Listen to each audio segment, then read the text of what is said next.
ล่มการที่หูระบบหูซึกว่ามีฐาน อันนั้นคือคิดหูตัวนี้ทั้งนอกหูตัวทั้งนอกตัวนี้สิบ่สามารถดับอารมณ์ได้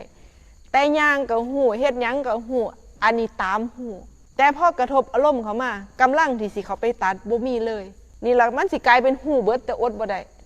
เพราะว่าหยังเพราะว่าเฮ็ดผิดไปคิดว่าหูตัวนี้คือสติโดยที่คนที่เฮ็ดณจุดนี้คิดว่าตัวนั้นคือสติที่ข่อยว่าได้เพราะว่าข่อยก็หลงตัวนี้มาจักเท่าใดปีหูเบิดตามหูเบิดหัวใจเต้นแขนขากระพริบตาหูทุกอย่างคิดว่าตัวนี้คือสัมปชัญญะ